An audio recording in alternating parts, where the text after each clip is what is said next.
Hey guys, back here again with a brand new review. Today we're going to be taking a look at the second posthumous album from the late rapper XXXTENTACION. And just like every moment in his career before and after his passing, with each release more controversy appears. While he was still alive, the controversy was more negative towards X, but since his passing and the release of his first posthumous album, Skins, the tides have sort of swayed a bit, with many people, fans and non-fans alike, both believing even though if they did or didn't like the album or his past work at all, it still just seemed incomplete and rather rude and disrespectful to his legacy. Bad Vibes Forever was shelved after initially being labeled as his debut album. In a later interview, however, he revealed the album was not abandoned and that it was just in fact being held for a later date. Like I said, it was initially supposed to be his debut, but he announced that would come after his second album, and then Skins, which of course, as I said, it came out after his death. His social image was never that positive, however, with, I'm sure most people know, the controversy of him being accused of beating his ex-girlfriend, and on top of a ton of other arrests that were made against him. The critical response to his music was fairly wild as well, as he had a lot of people that just severely disliked his music for a variety of reasons, but I know a primary one was just that the fact that a lot of his music seemed lazy to others, as a lot of the songs were so short and didn't really contain a lot pretty often. However, there was the complete opposite side of this as well, where he had a very dedicated fan group that pretty much praised him as a god almost. All that, as well as some other minor things in retrospect, bring us to Bad Vibes Forever with all that mountain of context behind it. Like every X studio album before this one, the album opens up with an introduction of just X talking about the album or his life in general.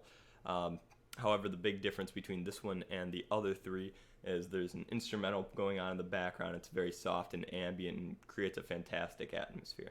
X Bitch, the first real track on the album, features X just singing over a strummed guitar, as you can guess, singing about his ex-bitch. The tone switches drastically on the next track, Ugly, with X's voice at a lower register and a Gregorian chant type delivery.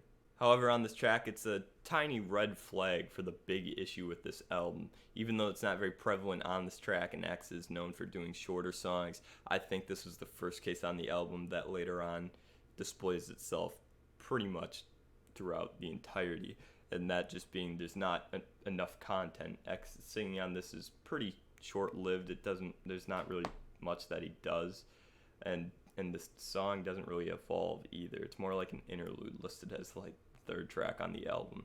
And while the self-titled track is probably the best dedication to X, even though he doesn't appear on it other than the choruses, I feel like it's the best sounding to how he was making music recently before his passing. It seems fitting for something that would have been on Question Mark, as well as having Trippie Redd and P&B Rock, both frequent friends and collaborators of X. It just seems more fitting on the album and is perhaps one of the most fully fleshed songs on here. But after that track, sadly, it becomes clear how just empty this album really is. X frequently only showing up on the choruses and seeming more like a feature than his own track on a lot of these songs.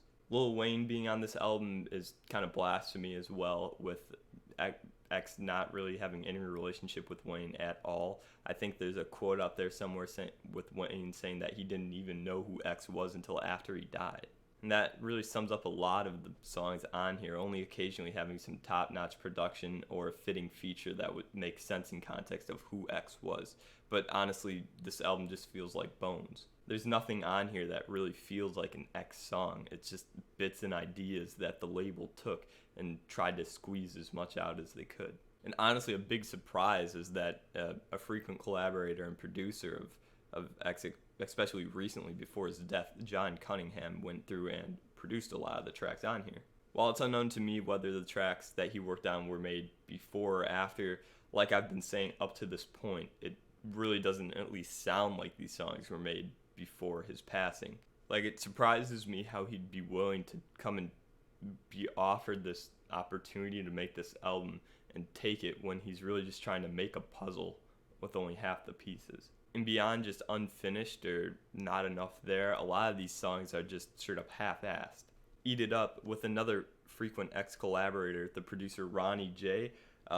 It's one of the most stereotypical X songs I've ever heard in my life. The way Ronnie J's beat is just loud and aggressive, like many of X's songs in the past.